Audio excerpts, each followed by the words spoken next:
hot. And the song is really catchy, and I'm really sorry for those of you who are going to have it stuck in your head for the rest of the day. I've had it in my head all week. But basically, 50 Cent makes prostitution look sexy. Why is that problematic? 50 Cent is actually going to help me today by narrating my response. But before I tell you more about who I am and what I do, I really want you to understand why I do it. So it's not just 50 Cent who makes selling sex look sexy. In fact, college audience, again, any Gossip Girl fans? Come on, don't be embarrassed. All right, I am too, but Gossip Girl 2 is guilty of promoting prostitution as sexy and high class. For those of you who watch, think back to the Chuck Bass scenes with a dozen nearly naked young women selling themselves. Even the MTV show Pimp My Ride or the Degrassi show on Nickelodeon, it shows a high school senior trading sex for a modeling job. So basically, our pop culture has sent a very clear message. In the United States, not only is it okay to buy and sell sex with young women and girls, it's cool. The glorification of the sex industry is best represented not in our TV shows or music videos, but in the fact that the word pimp has actually made its way into the everyday vocabularies of young people across the nation. Now, you're probably all rolling your eyes, but I'm not on a crusade to end the use of the word pimp, because I see the word's use as a mere symptom of a much deeper-seated ailment.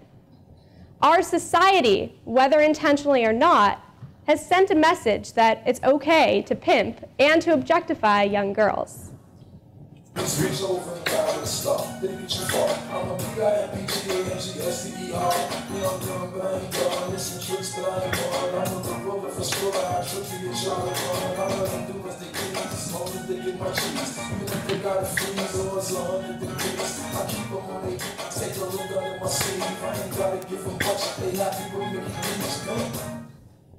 Meanwhile, a stigma exists in our culture that surrounds child victims of prostitution, causing our society to view child prostitution as a victimless crime.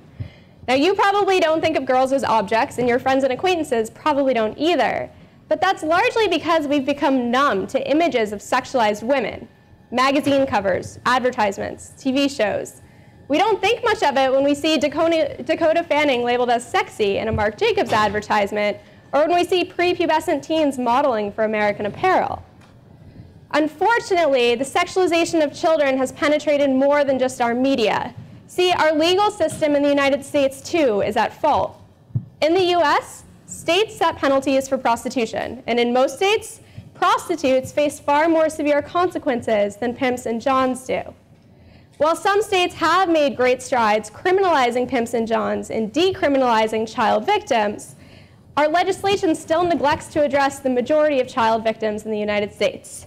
Kids who are born and raised here, who fall through the cracks of society, through dozens of social services, into a sex trade that operates silently in our airports, hotels, train stations, college campuses, suburban massage parlors, and downtown clubs.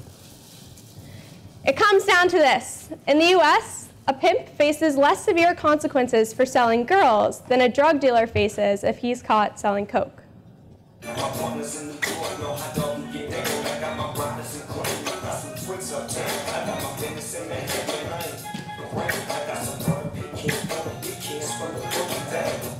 So, as Snoop Dogg so astutely points out, pimps in the United States are often part of regional, national, and international trafficking rings.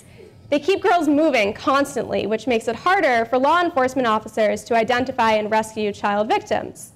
To make things worse, girls in the United States are often kids no one's looking for. They're girls who come from broken homes, they have low self-esteem, and very few close relationships. So pimps come along, and they take advantage of that vulnerability. They pose as a boyfriend and a father figure, filling both voids. Pimps spend months building relationships based in love and trust. And girls become financially dependent and emotionally invested in their pimps.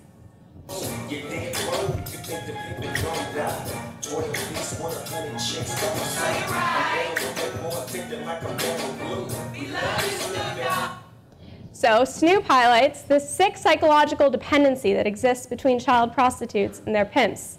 The story is the same for most girls in the US. He loved her and he provided for her. And one night, he needed her help. She felt indebted and had to sell herself in order to repay him. From that night on, he's her pimp, and she, Isolated and confused, is trapped. He gets her hooked on drugs. He starts raping her routinely. He beats her when she doesn't bring in enough cash, and he holds a gun to her head every night, all to remind her that he owns her. And if she ever tries to leave, he'll find and kill her. So when I was 14 and a freshman in high school, my friends and I found out that the average age of entry into prostitution in the United States is just 13.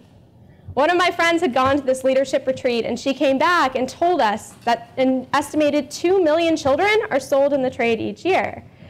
Now, we had never heard of this, but we did some research, and we found an organization called PREDA that was working to build a rehabilitation center for exploited teens in the Philippines. It rhymes.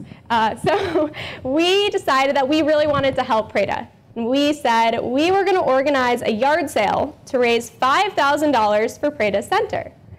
Of course, when we returned home from our first meeting and told our parents about our fantastic idea, they informed us that we were crazy to think a yard sale could possibly raise $5,000.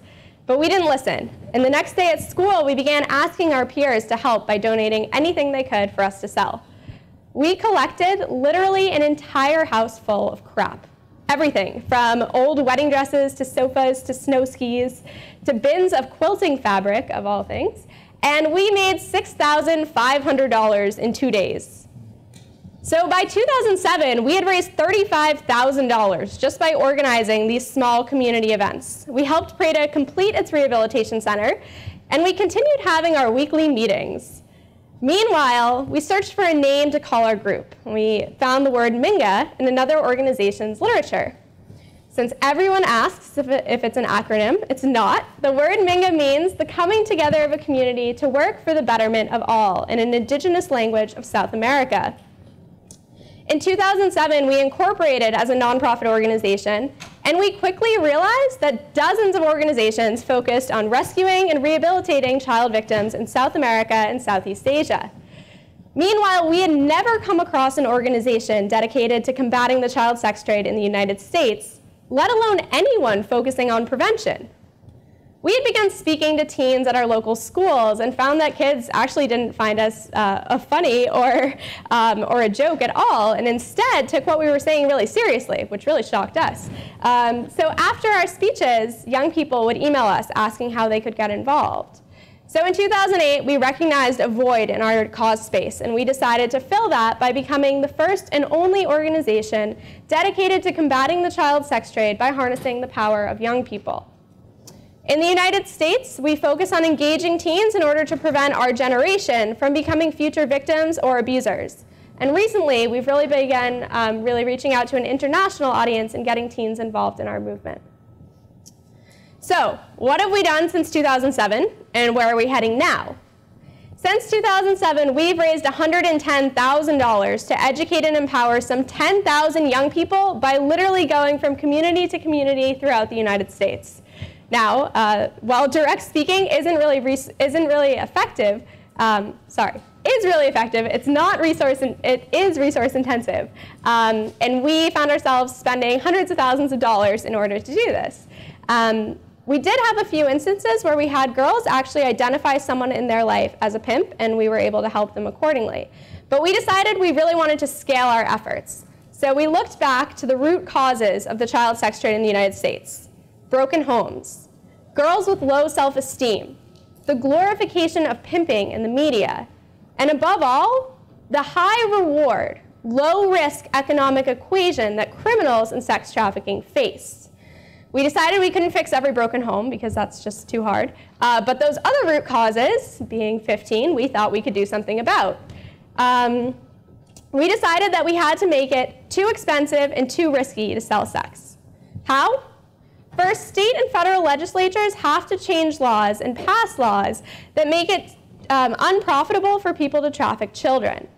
A friend of mine, Siddharth Kara, is an expert on human trafficking and an adjunct lecturer at the Harvard Kennedy School. Siddharth found that in the United Kingdom, pimps make on average 59,000 pounds, or $81,000 per slave per year in profits. The average brothel in the United Kingdom has 12 slaves. So that's 701,000 pounds, or $983,000 in profit each year. Now let's take into consideration the risk a pimp in the UK faces of being caught. In the United Kingdom, pimps face just a 2% chance of being prosecuted. In other words, a mere 2% of all cases of sex trafficking were actually prosecuted. See, at Minga, we believe we can inspire a cultural shift. By demoting pimping and promoting empowered young people, we can reduce supply. By bringing the issue of sex trafficking in the United States to the forefront of the American conscience, we can begin to inspire a shift that reduces demand and empowers young people. So, hold on, cheat for a second. Sorry. So building on what Siddharth said, we've begun to strive to really change this economic equation by coupling extremely high profits with a very low risk of being caught and the glorification of pimps and objectification of children in the media. We've created this very conducive climate to sex trafficking. In order to reverse that, Minga is creating a public service announcement that will feature well-known celebrities who will ask teens to get involved in Minga's in-flight initiative. Minga is pressuring airline executives around the country to screen film messages in flights. These messages will warn potential exploiters of the consequences they'll face in the US or abroad if they choose to exploit a child. We're asking 10,000 teens to send letters of support and 1,000 teens to actually film video content so that we can pitch to airline executives and show them that teens in our generation care. To amplify our impact, we've partnered with several nonprofit organizations and are working with media venues like Teen Vogue, MTV, Change.org, and others. So if there's one thing I want you to take away from my story, I know it's a very strange one, it's this. Do something now. You're always going to be busier in the future, so if there's something you're passionate about, don't wait to get involved with it in 5 years or 10 years. Get involved now. My ask is simple. Spend a few hours less a week on classwork, even though I know you have a ton of it, and a few hours more a week doing something entrepreneurial. You'll actually discover 1,000 skills you never knew you had because few activities, besides leading an organization, require that you even have them. You'll become a better problem solver, a more creative thinker, a fantastic salesperson, and above all, an engaged citizen. Finally, I'll leave you with this. A friend of mine, Nancy Lublin, is the CEO of DoSomething.org. A few years ago, when I first met Nancy at the age of 15, Nancy asked me, Rebecca, what's your BHAG? I looked at her like she was crazy, but she said, no, what's your big, hairy, audacious goal? I'm living mine, and I'm going to ask you the same thing. What's your BHAG? Now go make it happen. Thanks.